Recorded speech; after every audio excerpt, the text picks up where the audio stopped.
ബഹുമാനപ്പെട്ട ശ്രീ സജി ജോസഫ്, അങ്ങേക്ക് 6 minute. Sir, ഞാൻ ഈ ധനാഭ്യർത്ഥനകളെ എതിർക്കുകയാണ്. സാർ, കേരളത്തിലെ ഏറ്റവും ഉദാത്തമായ ഒരു മാതൃകയാണ് നമ്മുടെ ക്ഷീരവികസന മേഖല. സാർ, ഏറ്റവും പാവപ്പെട്ട ഗ്രാമീണ ജനതയുടെ ജീവനാഡി എന്നതിനപ്പുറം കേരളം കണികൊണ്ടുണരുന്ന നന്മയും നമ്മുടെ നാടിൻ്റെ ഐശ്വര്യവുമാണ് സാർ നമ്മുടെ ക്ഷീരകർഷകർ. സാർ, അവരിന്ന് വലിയ ഒരു പ്രതിസന്ധിയിലൂടെ കടന്നു പോവുകയാണ്. 1 ലിറ്റർ പാൽ ഉൽപ്പാദിപ്പിക്കാൻ 65 രൂപ ചിലവുണ്ട് എന്നിരിക്കെ അവർക്കിപ്പോൾ സൊസൈറ്റിയിൽ നിന്ന് കിട്ടുന്നത് 43 രൂപ മാത്രമാണ് സാർ. സാർ, ഇതുമൂലം ഈ മേഖലയിൽ വലിയൊരു കൊഴിഞ്ഞുപോക്കാണ് സാർ ഇവിടെ ഉണ്ടാകുന്നത്. മാത്രമല്ല, ഈ സംഘങ്ങളൊക്കെ ക്ഷീരസംഘങ്ങളെല്ലാം പൂട്ടിപ്പോകേണ്ട ഒരു അവസ്ഥയിലേക്ക് കാര്യങ്ങൾ നീങ്ങുകയാണ് സാർ. സാർ, മിൽമയിൽ നിന്നുള്ള കാലിത്തീറ്റ 1240 രൂപ എന്നുള്ളത് വർദ്ധിപ്പിച്ച് ഇപ്പോൾ 1400 രൂപയാക്കി. അതുപോലെ കേരള ഫീഡ്സിൽ നിന്നുള്ളത് 1210 രൂപ എന്നുള്ളത് 1375 രൂപയാക്കി. സാർ, ഇതോടെ പ്രൈവറ്റ് കമ്പനികളും കാലിത്തീറ്റയുടെ വില വർദ്ധിപ്പിച്ചിരിക്കുകയാണ്. ഇതൊക്കെ പ്രൈവറ്റ് കമ്പനികളെ സഹായിക്കാൻ വേണ്ടിയാണ് എന്നുള്ള ഒരാക്ഷേപം പൊതുവെ ഉയർന്നു വന്നിരിക്കുകയാണ്. സാർ, ഇത് അടിയന്തരമായി ഇക്കാര്യത്തിൽ നടപടികളുണ്ടാകണം.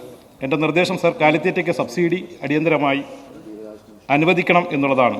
മറ്റൊന്ന്, നേരത്തെ ഇവിടെ സൂചിപ്പിച്ചതുപോലെ പാലിന് 5 രൂപ വെച്ച് സബ്സിഡി നൽകാനുള്ള തീരുമാനം ഉണ്ടാകണം. അതുപോലെ തന്നെ നഷ്ടത്തിൽ പ്രവർത്തിക്കുന്ന നമ്മുടെ ക്ഷീരസംഘങ്ങളെ ഗ്രാൻഡ് നൽകി സഹായിക്കാൻ, അതിനെ സംരക്ഷിക്കാൻ തയ്യാറാകണം. അതുപോലെ തൊഴിലുറപ്പ് പദ്ധതിയിൽ ക്ഷീരകർഷകരെ കൂടി ഉൾപ്പെടുത്തിക്കൊണ്ട് ഈ മേഖലയെ സംരക്ഷിക്കാനുള്ള സത്വരമായ നടപടികൾ സ്വീകരിക്കണമെന്ന് ബഹുമാനപ്പെട്ട മന്ത്രിയോട് അഭ്യർത്ഥിക്കുകയാണ്. അതുപോലെ തന്നെ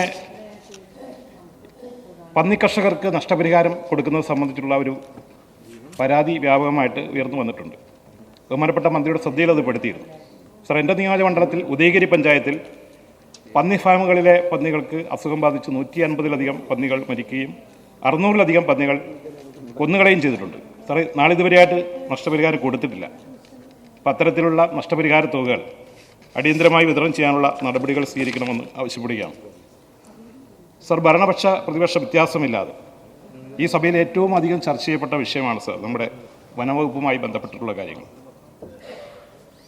സാർ, കേരളത്തിൽ രൂക്ഷമായിക്കൊണ്ടിരിക്കുന്ന ഈ വന്യമൃഗശല്യം, അതുമൂലം പാവപ്പെട്ട കർഷകരും ആദിവാസി സമൂഹവും കർഷകരും ഇന്ന് ഭയവിഹ്വലരായി കഴിയുകയാണ്.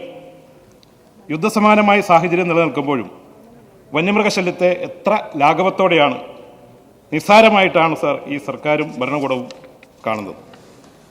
സാർ, ഇതിൻ്റെ പൂർണ്ണ ഉത്തരവാദി സംസ്ഥാന സർക്കാർ മാത്രമാണ്. കേന്ദ്രത്തെ പഴിചാരിക്കൊണ്ട് മാത്രം രക്ഷപ്പെടാൻ സംസ്ഥാന സർക്കാരിന് സാധിക്കില്ല. ഇപ്പോൾ ഇവിടെ ബഹുമാനപ്പെട്ട ഒരു അംഗം രാഹുൽ ഗാന്ധിക്കെതിരെയാണ് ആരോപണം ഉന്നയിച്ചത്.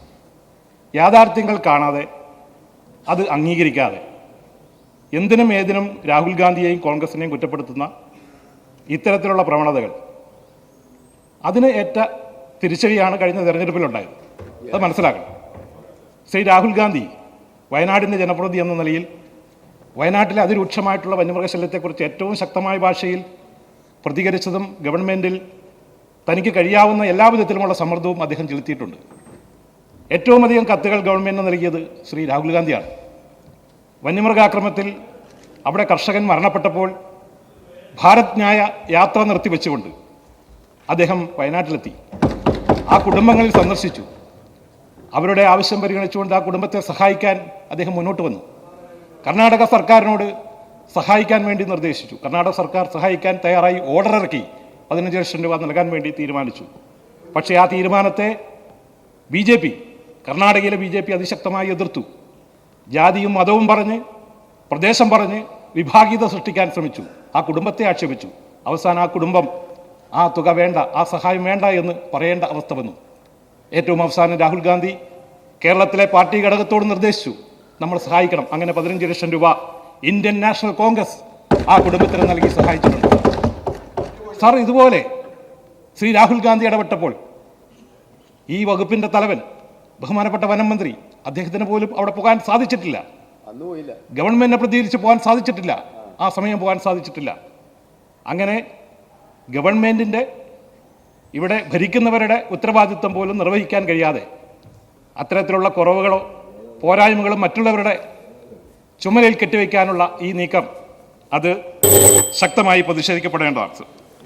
സർ, ഇവിടെ ഭരണഘടനാപരമായിട്ടുള്ള ബാധ്യത നിറവേറ്റാൻ കഴിയുന്നില്ലെങ്കിൽ ബഹുമാനപ്പെട്ട മന്ത്രിയോട് എല്ലാ ജനങ്ങളും ആവശ്യപ്പെടുന്നു. അതിനകത്ത് കക്ഷി രാഷ്ട്രീയമൊന്നുമില്ല. ബഹുമാനപ്പെട്ട വനമന്ത്രി ഏറ്റവും മുതിർന്ന അംഗമാണ്, ഈ സഭയിലെ മുതിർന്ന അംഗമാണ്, പരിചയസമ്പന്നനാണ്, പ്രമുഖ രാഷ്ട്രീയ നേതാവാണ്. പക്ഷേ ഇവിടെ ജനങ്ങൾ മരിച്ചു വീഴുമ്പോൾ, വന്യമൃഗത്തിൻ്റെ അക്രമത്തിൽ മരണപ്പെടുമ്പോൾ, നിസ്സഹായരായി അവർ നോക്കി നിൽക്കുമ്പോൾ ബഹുമാനപ്പെട്ട മന്ത്രിക്ക് ഒന്നും ചെയ്യാൻ സാധിക്കുന്നില്ല. അദ്ദേഹത്തിന് ഒന്നും ചെയ്യാൻ സാധിക്കുന്നില്ലെങ്കിൽ അദ്ദേഹം തുറന്നു പറയണം. അദ്ദേഹം ആ വകുപ്പിൻ്റെ ചുമതലയെങ്കിലും ഒഴിയാൻ സന്നദ്ധത കാണിക്കണമെന്ന് ഈ സന്ദർഭത്തിൽ ഞാൻ ആവശ്യപ്പെടുകയാണ്. ഇതൊരു ബഹുമാനക്കുറവുകൊണ്ട് പറയുന്നില്ല. കാരണം മലയോര മേഖലയിലെ കേരളത്തിൽ അങ്ങോളം ഇങ്ങോളം എല്ലാ മണ്ഡലങ്ങളിലും എല്ലാ പ്രദേശത്തും ജനങ്ങൾ അഭിമുഖീകരിക്കുന്ന ഈ ദുരിതപൂർണമായിട്ടുള്ള വിഷയത്തിൽ അടിയന്തരമായ നടപടിയാണ് നമുക്കാവശ്യം. അത് കേന്ദ്രത്തിൻ്റെ നയമാണ്, കേന്ദ്രത്തിൻ്റെ നിയമമാണ് എന്നൊക്കെ പറഞ്ഞ് അതിൽ നിന്നും തലയുരാൻ ശ്രമിച്ചാൽ അത് അംഗീകരിക്കാൻ സാധിക്കില്ല സാർ. അങ്ങനെയാണെങ്കിൽ പിന്നെ ഈ വകുപ്പിൻ്റെ ആവശ്യമില്ല. എന്തിനാണ് സാർ ഈ വെള്ളാനെ പോലെ ഈ വകുപ്പ് നമുക്ക് കേരളത്തിൽ നിന്ന് കാര്യമാണ് എനിക്ക് ചോദിക്കാനുള്ളത് സാർ. സാർ, ഞാൻ ദീർഘിപ്പിക്കുന്നില്ല സാർ. സാർ, 909 പേരാണ് ഈ ഗവൺമെൻറ് അധികാരത്തിൽ വന്നതിന് ശേഷം 2016 മുതൽ ഇന്ന് വരെ 8 വർഷക്കാലം ഇവിടെ മരണപ്പെട്ടിട്ടുള്ളത്. എത്രയോ ആളുകളാണ് സാർ ജീവച്ഛവമായി കഴിയുന്നത്. ഓരോ ദിവസവും 2ഉം 3ഉം വാർത്തകളാണ് ഏറ്റവും ഗുരുതരമായ നിലയിൽ വന്നുകൊണ്ടിരിക്കുന്നത്. ഈ വിഷയത്തിൽ അടിയന്തരമായ നടപടികൾ സ്വീകരിക്കണം. അതിനാവശ്യമായിട്ടുള്ള ഫണ്ടുകൾ വനവകുപ്പിന് നൽകണം.